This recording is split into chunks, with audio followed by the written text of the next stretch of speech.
एक जापानी tourist India आया, उसने टैक्सी ली और उसमें बैठ गया। इंडिया का ट्रैफिक देखकर वह थोड़ा परेशान सा लग रहा था और अपने जापान देश की तारीफ करता जा रहा था। तभी रास्ते में एक कार तेज रफ्तार से निकली। तभी उस कार को देखकर वह टूरिस्ट चिल्लाया, अरे वो देखो, टोयोटा की car, made in Japan, very very fast. तभी 5 मिनट बाद एक और कार निकली। वो टूरिस्ट फिर चिल्लाया, अरे ये तो निसान की कार थी, ये भी made in Japan, very very fast. Taxi driver हिंदुस्तानी था और उस जापानी टूरिस्ट को अपने देश की इतनी तारीफ करना उसे अच्छा नहीं लग रहा था। अब उस टैक्सी ड्राइवर को थोड़ा गुस्सा आ रहा था। तभी एक और कार बड़ी तेजी से निकली। जापानी टूरिस्ट फिर चिल्लाया, अरे ये तो होंडा की कार है, made in Japan, very very fast. अब टैक्सी ड्राइवर के सब्र का बांध टूट गया और उसने अपनी टैक्सी रोकी और टैक्सी मीटर की तरफ इशारा किया और कहा, सर 500 रुपए। उस जापानी टूरिस्ट ने कहा, अरे अभी तो 15 मिनट भी नहीं हुए, थोड़ी सी देर के 500 रुपए, ये तो बहुत ज्यादा है। टैक्सी ड्राइवर मुस्कुरा कर बोला, सर ये मीटर मेड इन इंडिया है, बहुत तेज, वेरी वेरी फास्ट। एक बार 3 शराबी दोस्त कहीं जा रहे थे। फिर एक शराबी दोस्त ने टैक्सी को इशारा करके रोका और टैक्सी रुक गई। फिर एक एक करके तीनों दोस्त टैक्सी में बैठ गए। टैक्सी ड्राइवर जानता था कि इन तीनों ने पी रखी है, तो ड्राइवर ने चालाकी से गाड़ी का इंजन स्टार्ट किया और 2 सेकंड बाद वहीं बंद कर दिया ताकि शराबियों को लगे कि वह पहुंच गए। फिर पहले दोस्त ने ड्राइवर को खुशी खुशी 300-400 रुपए दे दिए। फिर दूसरे दोस्त ने भी ड्राइवर को खुशी खुशी गले लगाया और 300-400 रुपए दे दिए। फिर तीसरे दोस्त को शंका हुई कि वो इतनी जल्दी कैसे पहुंच गए और फिर उसने खींच के ड्राइवर को थप्पड़ मारा। फिर ड्राइवर को लगा कि उसका झूठ शायद पकड़ा गया। फिर उसने पूछा कि मुझे आपने थप्पड़ क्यों मारा। फिर तीसरा दोस्त बोला, तुमने गाड़ी को बहुत तेज चलाया, हमारी तो जान ही जाने वाली। एक बार एक हवाई जहाज में 5 लोग सफर कर रहे थे। धोनी, अंबानी, राहुल गांधी, नरेंद्र मोदी और एक छोटी सी बच्ची। अचानक जहाज में कुछ खराबी आ गई। वहां पर 4 पैराशूट थे। धोनी बोला, मैं दुनिया का महान बल्लेबाज हूं, मेरा जिंदा रहना जरूरी है। फिर एक पैराशूट लेकर कूद गया। अंबानी बोला, मैं भारत के अमीर लोगों में से हूं, मेरा रहना जरूरी है। फिर अंबानी भी एक पैराशूट लेकर कूद गया। राहुल गांधी बोला, मैं इस देश का सबसे लोकप्रिय नेता हूं, मेरा जिंदा रहना जरूरी है। फिर वो भी एक पैराशूट लेकर कूद गया। नरेंद्र मोदी बच्ची से बोले, बेटा आप देश की भविष्य हो, जाओ आप आखिरी पैराशूट लेकर कूद जाओ। बच्ची बोली, लेकिन यहां पर तो 2 पैराशूट है, राहुल गांधी तो मेरा स्कूल बैग लेकर कूद गए। एक माँ ने अपने बच्चे से मार्कशीट मांगी। बच्चे ने मार्कशीट दिखाई जिसमें उसे गणित में 100 में से 90 अंक प्राप्त हुए थे। माँ ने मार्कशीट देखी और उसे जोर जोर से पीटने लगी। फिर बोली, तुम कब से इतने समझदार हो गए, जरूर तुमने 9 के 90 करे हैं, 0 अपने आप पढ़ाते हो। बोल बोल कर बस उसे पीटे ही जा रही थी और बच्चा बेचारा रोए जा रहा था। बच्चा हाथ जोड़ जोड़ कर बोल रहा था कि माँ मैंने 0 नहीं बढ़ाया, मगर माँ कुछ सुनने के मूड में नहीं थी और उसे बस पीटे ही जा रही थी। 3 साल बाद माँ ने अपने बच्चे से फिर से पूछा कि सच सच बताओ, तुमने 0 बढ़ाया था? बच्चे ने कहा, नहीं माँ, मैंने 0 नहीं बढ़ाया था। माँ ये सुनकर फिर से गुस्सा हो गई और बच्चे को पीट कर चली गई। फिर बच्चा रोते हुए बोला कि दोस्तों, मैंने 0 नहीं बढ़ाया था, मैंने तो 0 के आगे 9 बढ़ाया था। और ये बात दूर खड़ी माँ ने सुन ली और आगे क्या हुआ आप देख ही सकते हैं। एक दिन एक आदमी की कार चोरी हो गई। 3 दिन बाद कार वापस उसी जगह पार्किंग में खड़ी कर दी गई। मालिक अपनी कार देखकर बहुत खुश हुआ। उसने दरवाजा खोला तो सीट पर एक लिफाफा था जिसमें लिखा था, मेरी माँ की अचानक तबीयत बिगड़ने के कारण रात को उन्हें कार से हॉस्पिटल ले जाना जरूरी था। रात हो गई थी, मुझे कार नहीं मिली, इसलिए आपकी कार का इस्तेमाल करना पड़ा। सॉरी, मेरी वजह से आपको परेशान होना पड़ा। मैंने आपकी कार में पेट्रोल भरवा दिया है और मैंने आपकी कार इस्तेमाल किया है, इसलिए मैं आपको अगले दिन आपके परिवार के साथ फिल्म रोबोट का टिकट देना चाहता हूँ। टिकट आपके कार के बैक सीट पर रखा है। संदेश पढ़कर और कार को अच्छी स्थिति में देखकर पूरा परिवार शांत हो गया। अगले दिन पूरी फैमिली मूवी देखने चली गई। रात को जब वह फिल्म देखकर लौटे तो घर का दरवाजा टूटा था। अंदर जाकर देखा तो सारा कीमती सामान गायब था।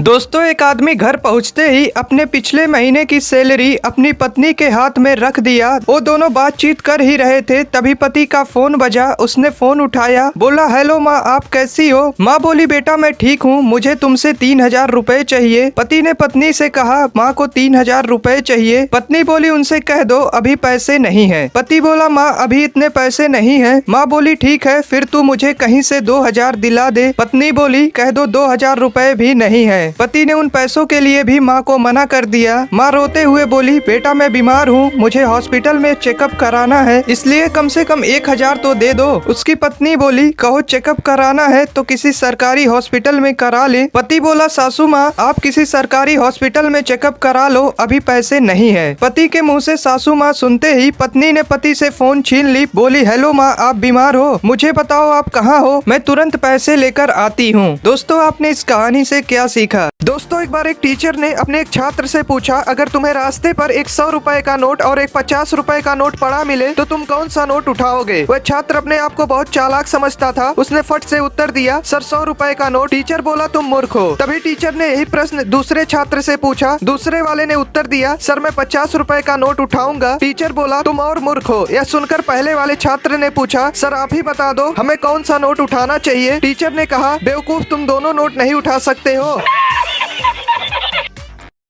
एक बार एक अमीर आदमी महंगे जूते पहनकर मंदिर गया। जब वह मंदिर के सामने था तो उसने सोचा कि अगर मैं जूते मंदिर के बाहर छोड़ दूं तो वे चोरी हो सकते हैं। उसे मंदिर के बाहर एक भिखारी बैठा दिखाई दिया। वह उससे बोला, जब तक मैं मंदिर से वापस नहीं आ जाता क्या तुम मेरे जूतों की देखभाल करोगे? भिखारी हाँ में सिर हिलाया। आदमी अंदर गया। बोला, हुजूर यह कैसी दुनिया रची है तूने? किसी को इतना पैसा दिया कि वह महंगी से महंगी चीज खरीद सकता है तो किसी को 2 वक्त की रोटी के लिए भी सोचनी पड़ती है। तू सबको एक बराबर धन क्यों नहीं देता? यह सब सोचते सोचते अमीर आदमी ने निश्चय किया कि वह भिखारी को 1000 रुपए देगा। जब अमीर आदमी बाहर आया तो उसने देखा कि वहाँ ना तो भिखारी था ना ही उसके जूते। वह ठगा हुआ महसूस कर रहा था। वह नंगे पैर अपने घर की ओर चलने लगा। रास्ते में उसने देखा कि एक आदमी फुटपाथ पर जूते चप्पल बेच रहा है। वहाँ अमीर आदमी ने देखा कि उसके जूते वहाँ बेचने के लिए रखे हैं। वह दुकानदार से उन जूतों के बारे में पूछा। दुकानदार बोला, एक भिखारी इन जूतों को लेकर मेरे पास आया और मुझे 100 रुपए में बेच दिया। यह सुनकर अमीर आदमी मुस्कुराने लगा। तभी उसे एक आवाज सुनाई दी, बेटा जब सबके कर्म एक बराबर नहीं हो सकते तो मैं सबको धन एक बराबर कैसे दे सकता हूँ?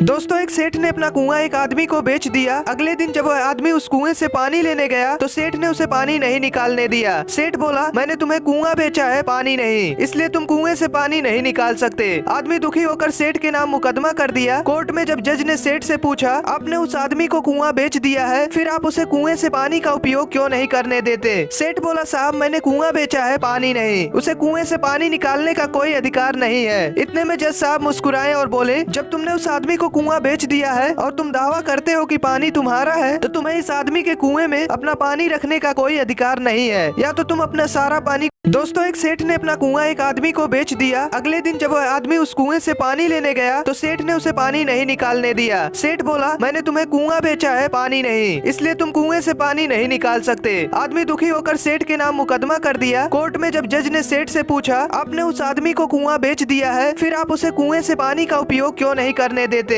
सेठ बोला, साहब मैंने कुआं बेचा है, पानी नहीं, उसे कुएं से पानी निकालने का कोई अधिकार नहीं है। इतने में जज साहब मुस्कुराए और बोले, जब तुमने उस आदमी को कुआं बेच दिया है और तुम दावा करते हो कि पानी तुम्हारा है तो तुम्हें इस आदमी के कुएं में अपना पानी रखने का कोई अधिकार नहीं है, या तो तुम अपना सारा पानी। दोस्तों एक टीचर ने पूछा, बच्चों बताओ 1 किलो लोहा भारी है या 1 किलो कपास? तभी पिंटू बोला, सर लोहा भारी है। टीचर बोले, जब दोनों वस्तुओं का वजन 1 किलो है तो लोहा भारी कैसे हुआ? पिंटू बोला, नहीं सर लोहा ही भारी है। टीचर ने कहा, अरे तराजू के एक पलड़े पर 1 किलो लोहा रखो और दूसरे पलड़े पर 1 किलो कपास रखो, दोनों पलड़े एक बराबर समांतर में रहेंगे। पिंटू ने फिर से कहा, नहीं सर लोहा ही भारी है। टीचर ने कहा, अरे गधे दोनों का भार एक बराबर है। तभी पिंटू बोला, ठीक है सर, आप मुझे 1 किलो कपास फेंक कर मारिए और मैं आपको 1 किलो लोहा फेंक कर मारता हूँ, तब आपको समझ आएगा कि कपास और लोहे में भारी कौन सा है।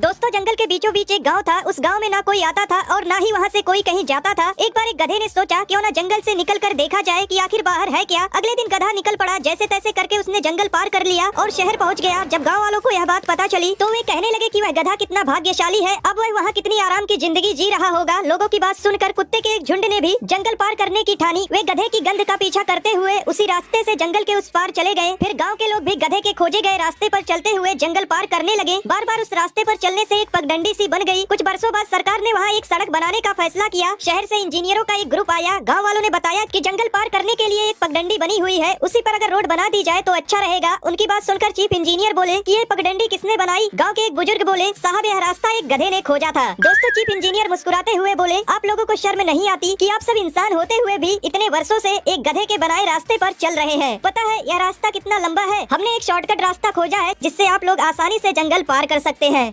एक महिला ने चित्रकार से अपने कुत्ते का एक सुंदर चित्र बनाने को कहा। जब चित्र बनकर तैयार हो गया तो चित्रकार ने महिला को अपने स्टूडियो में चित्र देखने के लिए बुलाया। महिला कुत्ते के साथ स्टूडियो पहुंची और वह कुत्ते को चित्र दिखाते हुए बोली, डॉगी यह चित्र कैसा है? पर कुत्ते ने उसमें कोई इंटरेस्ट नहीं दिखाई। महिला बोली, मुझे यह चित्र नहीं चाहिए, यह मेरे कुत्ते को पसंद नहीं है। चित्रकार निराश हो गया। उसने थोड़ा सोचा और महिला से कहा, आप कल आइए, तब तक मैं इस चित्र में थोड़ा बदलाव कर दूंगा। अगले दिन जब महिला चित्रकार के स्टूडियो में पहुंची तो कुत्ता चित्र को देखते ही उसके पास गया और उसे चाटने लगा। महिला ने चित्रकार से कहा, मेरे कुत्ते को यह चित्र पसंद है, आप इसे पैक कर दो। जब महिला चित्र लेकर चली गई तो चित्रकार का नौकर बोला, मालिक कल तो कुत्ता चित्र में कोई इंटरेस्ट नहीं दिखा रहा था और एक दिन में आपने ऐसा क्या किया कि वह दुम हिलाते हुए चित्र को चाटने लगा था? चित्रकार बोला, मैंने कुछ नहीं किया, बस उस चित्र पर मांस का टुकड़ा रगड़ दिया था, इसलिए कुत्ता चित्र को चाटने लगा था।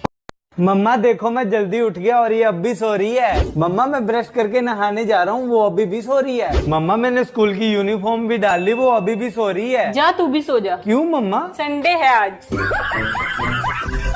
मैम बोली बच्चे से, बेटा कल मैंने तुम्हें ABCD दी थी, तुमने याद कर ली? बच्चा बोला, हाँ मैम मेरे को याद हो गई। तो मैम बोली चलो सुनाओ। तो बच्चा बोला, मैम सुनो, A for Android, B for Bluetooth, C for chat, D for download, E for email, F for Facebook, G for Google, H for hotspot, I for iPhone, इसको लेने की अपनी औकात नहीं, J फॉर जियो की SIM, K for keyboard, L for laptop, M for messenger, N for number नहीं दूंगी, O for open camera, P for play store, Q for QR code, R for RAM, S for screenshot, T for Twitter, U for USB, V for video, W for wifi, X for Xender. Ma'am बोली बच्चे से, बेटा कल मैंने तुम्हें ABCD दी थी, तुमने याद कर ली? बच्चा बोला, हाँ मैम मेरे को याद हो गई। तो मैम बोली चलो सुनाओ। तो बच्चा बोला, मैम सुनो, A for Android, B for Bluetooth, C for chat, D for download, E for email, F for Facebook, G for Google, H for hotspot, I for iPhone, इसको लेने की अपनी औकात नहीं, J फॉर जियो की SIM, K for keyboard, L for laptop, M for messenger, N for number नहीं दूंगी, O for open camera, P for play store, Q for QR code, R for RAM, S for screenshot, T for Twitter, U for USB, V for video, W for wifi, X for Xender, Y for YouTube, Z for जिंदगी झंड। Ma'am बोली बच्चे से, बेटा कल मैंने तुम्हें ABCD दी थी, तुमने याद कर ली? बच्चा बोला, हाँ मैम मेरे को याद हो गई। तो मैम बोली चलो सुनाओ। तो बच्चा बोला, मैम सुनो, A for Android, B for Bluetooth, C for chat, D for download, E for email, F for Facebook, G for Google, H for hotspot, I for iPhone, इसको लेने की अपनी औकात नहीं, J फॉर जियो की SIM, K for keyboard, L for laptop, M for messenger, N for number नहीं दूंगी, O for open camera, P for play store, Q for QR code, R for RAM, S for screenshot, T for Twitter, U for USB, V for video, W for Y